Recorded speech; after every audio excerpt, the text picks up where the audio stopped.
Talakayin natin ang posibleng maging desisyon ng Permanent Court of Arbitration sa kaso ng Pilipinas kontra China.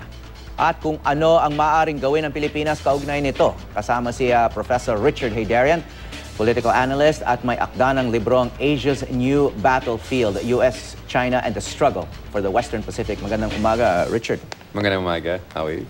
Okay, nabanggit yung bago mong libro, no? Hindi natin pina-plug, pero medyo intriguing yung title, Asia's New Battlefield. Ano ba, magkakaroon na ba ng gera dito? Halimbawa, hindi magkasundo dahil dito sa court decision na lalabas dapat ngayon. Right. I mean, of course, most likely kung magkakaroon ng giyera sa pagitan ng mga great powers, most likely sa West Philippines yung mangyari. And unfortunately, kasi ito yung global flashpoint at this point, no? Now, going back dun sa ating arbitration case, unang-una, hindi natin pinag-usapan yung issue ng pag-aari, no? Yung sovereign claim. Ang pinag-usapan dito ay sovereign rights, yung mga karapatan natin dyan sa ating exclusive economic zone para magkaroon tayo na access dun sa mga fishery resources at saka yung oil and gas. So, yung kaso natin na sinampalaban sa China, inaakusa natin sila na hinaharas nila yung ating fisher folks, hindi tayo nakapag-explore ng oil and gas dun sa area niyan. The other issue dito ay yung maritime entitlement claims. Unang-una, dapat klarohin natin ano bang pinag-awayan natin dito. Isla ba? Bato? Or ang pinag-awayan natin dito ay low tide elevation. Ang position natin dyan ay dyan sa may kalayaan. At most, yung mga ibang isla dyan ay rock lang. No? Hindi sila full-fledged island. At yung iba, low tide elevation. Mahalaga yan. Kasi kung sinabi ng korte, low tide elevation lang sila, bawal sakupin ng China yan. Kasi wala naman yan sa kanilang exclusive economic zone at saka continental shelf. Tayo lang may karapatan, if ever, mag-build ng mga facilities dyan. At pag sinabing low elevation, low tide elevation, yan, ibig sabihin, it cannot be considered territory. Yeah. Hindi mo pwede occupy yan at all. Because it's part of the sea. Yeah, exactly. So, low tide elevation. So, kung high tide, di mo na makikita at all. So, hindi siya isla. Sinasabi ng China, isla, island yung iba. At kung island sila, pwede mag-generate ng sariling 200 nautical miles exclusive economic zone. At nakakatakot yun. Kung yun ang position ng China. Kasi aabot sa Palawan yun. Kung mag-project sila ng another 200 nautical miles AEZ. Now, of course, yung best case scenario dito sa ating kaso laban sa China ay kung ang korte, in-nullify din niya yung China's 9-dash line. Yung claim nila, 85% ng buong South China Sea at I think 70% ng buong West Philippine Sea ang sinasakop nun. Sana man-nullify ng arbitral tribunal, but yung issue na yan, kasi pag na-nullify niyan, hindi lang tayo mag-benefit dyan, but yung mga Vietnamese, Malaysian, mga iba't ibang bansa, mag-benefit din dyan sa issue na yan. But again, that is the most optimistic scenario. Posible na medyo mid-range yung lalabas dito, na ang korte hindi ganun critical sa China dun sa mga ibang sensitive issue katulad ng 9-dash line. So siguro sasabihin niya sa China, i-clarify niyo lang yan. Pero dun sa mga ibang issue katulad ng ano bang pinag-awayan natin, isla or low tide elevation or rock, medyo determinate dapat yung answer, no? At saka yung pagharas sa ating fisher folks. In fact, meron din tayo isang item dun sa 15 items ng ating memorial kung saan inakusa natin ng China na nakikreate din ng ecological damage. Kasi gumagawa sila ng reklamasyon, 3,000 acres. Nasisira yung mga coral reefs. Nasisira yung coral reefs. And of course, yung livelihood ng tao naapektuhan dyan. So yun yung inaatake natin. And most likely, magkakaroon tayo ng favorable outcome. But we don't know how favorable exactly kung lahat ng items ba mananalo tayo. Okay, directly affected dito sa kasong ito yung tinatawag na Scarborough Shoal internationally. Ang tawag ng mga mangisda dyan, Panatag Shoal o Baho de Masinloc, which is very near the coastline of Western Luzon. It's right off Zambales. Since time immemorial, nangingisda yung mga mangingisda natin dyan. Biglang sinakop na ng China at nagre-reclaim na rin sila doon, may mga facility, at saka bawal ng mangisda yung mga Pilipino doon. And that's one of the primary reasons kung bakit natin kinasuhan ng China. Kasi hindi na tayo nakakapangisda doon. And then also strategically, napakalapit sa mainland Philippines itong presence na ngayon ng China. 110 nautical miles, no? Yeah, well, first of all, sinasabi ng iba, wala namang kwentang arbitration na yan kasi hindi naman susunod ang China. Unang-una, binding yan legally, even if hindi nag-participate ng China, no? Binding pa rin yung resulta. Now, kung yung verdict ay sang-ayos sa atin, favorable sa atin, at na-nullify yung claims ng China, ang Estados Unidos, Japan, Australia at ibang bansa, pwede rin sila magpadala ng tinatawag na Freedom of Navigation Operations doon sa West Philippine Sea at i-challenge yung claim ng China. Pangalawa, kung magandang favorable nakuha natin verdict, pwede rin magsampa ng kaso yung mga ibang bansa katulad ng Vietnam, Indonesia, Japan. So magkakaroon ng tinatawag kong legal multiplier. So malaking implication dito. Pero nonetheless, ang question dito, anong gagawin ni Pangulong Duterte? Pag lumabas na favorable verdict, magre-release pa siya ng statement na malakas at sasabihin niya sa China, bully kayo, outlaw kayo, at kailangan niyo mag-comply, or gagamitin ni Pangulong Duterte yung verdict na yan to make negotiations with China. Ang isang posibilidad nakita ko ay in exchange for yung China, hindi mag-build ng military facilities dyan sa may panatag. In exchange for China, na hayaan yung ating fisher folks na magkakaroon na access dun sa lagoon. In exchange for China, na hindi mag-impose ng air defense identification zone dyan sa may Kalayaan, baka mag-agree tayo na hindi mag-release ng strong statement. Kasi ang issue dito ay hindi lang yung moral victory. Ang issue dito ay anong concrete, tangible benefit na makukuha ang ating taong bayan, no? Pagdating dun sa issue ng verdict. Okay, in other words, militarily, I mean, of course, we stand no chance against China. Kaya ang strategy ngayon ng Pilipinas is we're trying to use international law. We're trying to rally international public opinion kasi karamihan ng bansa ay tutol din sa ginagawa ng China. Although, sinusulat mo rin na nililigawan ng China yung mga ibang bansa na wala naman claim doon. Medyo wala. Yung ibang Africa, no? Yung nasa Africa, yung kumakampi sa China dito. No? So, pero nabanggit mo nga yung Duterte administration. Ano? Naging controversial kamakailan yung ilang statements ni Foreign Secretary Perfecto Yasay. May sinabi siya. Because he's being asked about this. May sinabi siya na the Philippines is willing to share resources within these disputed areas. Ang lakas ng pushback ng mga reaksyon, lalo na ng mga analysts na nakakaalam tungkol sa issue na to, no? Katulad mo. Bakit naging controversial yung sinabi ni Foreign Secretary Yasay na Philippines is willing to share resources with China? What's wrong with sharing? Well, first of all, pagdating kay Pangulong Duterte, I think yung strategic objective ay parehas din doon sa Aquino administration, which is protektahan ang ating karapatan at ating territorial claims dyan sa West Philippine Sea. Ang ginagawa niya dito ay, of course, meron siyang paradigm shift in terms of yung foreign policy vision niya, pero ang ginagawa niya ngayon is tactical shift. No? Sa panahon ni Pangulong Aquino, confrontation at arbitration ang ginamit natin para i-push back ang China.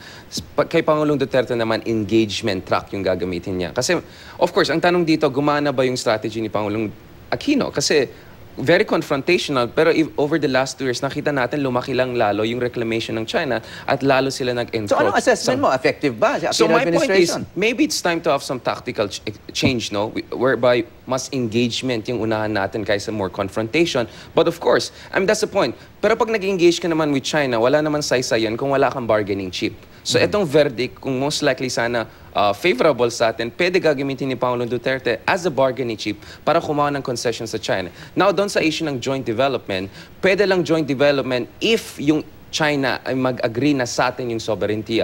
Otherwise, labag ito sa ating saligang batas.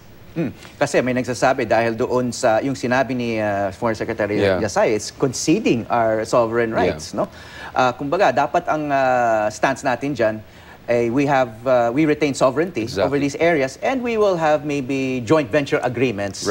Or kumbaga, sinasubcontract natin yung development over our own territories, katulad ng ginagawa natin sa Malampaya, for example, with Shell, with a private corporation na nagde-develop doon, but of course, tayo pa rin na may-ari. Iba kasi yung Shell sa China. Yung Shell isa siyang korporasyon at tanggap niya na sa atin yung sovereignty pagdating sa mga yung mga tubig dyan at saka mga resources. Problema kasi sa China, they're claiming inherent and indisputable sovereignty, no? So, hindi mo pwede ikumpara yung nangyari with Shell doon sa China. So, may mga problems tayo dyan. So, if you're gonna push for joint development, dapat unang-una, tatanggapin ng China na sa atin yung sovereignty. Malaking problema yan. Or, we'll push for constitutional amendments para magiging more flexible yung ating mga joint development ventures. Interrupt lang kita, Richard. No? Pinapakita natin ngayon itong image or itong mapa ng West Philippines. Napakaraming specs dyan sa mapa. What you're saying is hindi lahat ng mga...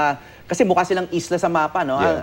May technical definition yung island, no? Pag sinabing island, that can be considered territory. Pag sinabing reef, that is part of the sea. Well, pag island, ibig sabihin, meron siyang kakayahan na mag-support ng human life on its own. Kunyari, meron siyang tubig, sarili niyang tubig at saka food resources, no? Ang argument natin, walang isla dyan. At most, rock lang yung iba. So, rock lang meron, wala siyang tubig na sarili. So, kaya nga kailangan na i-resupply from outside, no? Pero ang argument natin, karamihan dyan, yung mga sinakop ng China, yung mga Johnston Reef, Gavin Reef, among others, lahat yan, mga reef na low tide elevation lang. Na actually, hindi sila... It cannot be considered territory. Exactly. Pero ang problema ng China kasi sinasabi na, hindi, island ng mga yan. Kasi artificial island ng ginagawa nila. Yes, ang ginagawa ng China ngayon, supposedly they've already created many hectares of land. Yeah, 3,000 acres. Yeah, 3,000 acres. Na ilang hectare? 1,500, something like that. No? Yeah. Doesn't that make it territory? Pag nakaka-landing na doon yung mga eroplano nila, pag may mga base na sila doon, may mga nakatira na mga Chinese nationals doon. Kumbaga, in effect, teritoryo na nila yun. Well, that's the difference no sa pagitan ng de jure at de facto. So clearly ang China nagbi-build ng facts on the waters or on the ground, no? Yung ginagawa niya, gumagawa siya ng isla. Now, in terms of pushing back against that, the least na pwede natin gawin is at least in the eyes of international law, ma-delegitimize natin yan. Kasi klaroin natin ito, ang China ay hindi North Korea. Ang North Korea ay walang pake sa international court. Ang North Korea ay walang pake sa international pressure.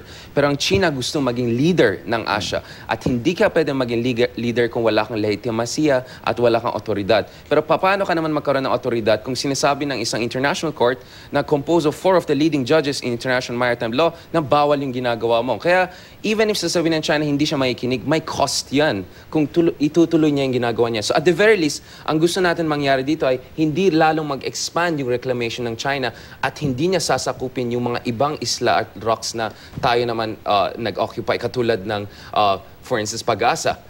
Kasi may kakayahan ng China na mag-impose ng exclusion zone dyan at i-cut off yung ating reconnaissance, surveillance, at resupply channels dyan sa may kalayaan. Meron silang kakayahan yan. So dapat gagamitin natin yung verdict na favorable para i-convince na China na wag na tayo buliin lalo pa at pagbigyan yung mga tao natin dyan sa may kalayaan. So one possible scenario coming out of the court is a favorable decision for the Philippines. Yes. Gagamitin natin yon to create pressure and negotiate with China.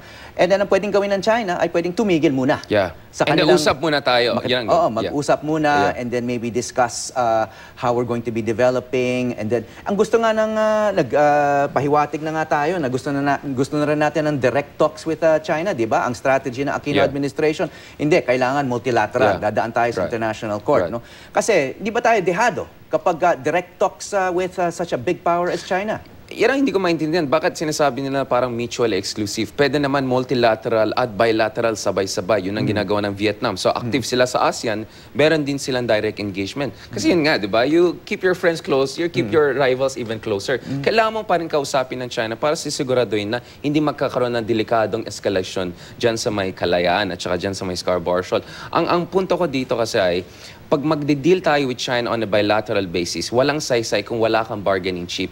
So kung sana positive yung verdict, di may bargaining chip tayo to get concessions from China pag nag-uusap tayo para hindi tayo mabubuli dyan. So magagamit natin yung verdict na yan. Yung isa pang issue dito ay, sa ilalim ng on-clause, actually meron pang isa pang legal option to address this issue. Yung ginamit ni Pangulong Aquino is compulsory arbitration. So para siyang divorce proceedings, no? Talagang pinagalitan natin ng China. Meron pang isa pang option sa ilalim ng on-clause, Article 1, Annex 5. Ang tawag dyan ay Conciliation Commission. Para siyang marriage counseling. Kung saan a bunch of experts and legal trial lawyers chosen by both sides can bring the two countries together at i-advise sila paano nila i-solve yung kanilang overlapping claims. Kumbaga yung tribunal ay court, ito sinasabi mo parang pwede magkaroon ng out-of-court settlement. But it's still under the aegis of on-clause, no? Sa ilalim din siya ng on-clause, pero ibang mekanismo siya. Hindi siya compulsory arbitration at hindi siya binding, but it's just a conciliation commission na pwede magbigay ng advisor opinion. Sa palagay ko, in an engagement with China, hindi dapat diplomatic talks lang. Dapat meron din guidance from on-clause on how we can resolve our overlapping claims. Yung isang wildcard dito, kung anong magiging papel, o anong gagawin ng United States. No? Yung Estados Unidos, alam natin na nag-pivot towards Asia, ang US foreign policy.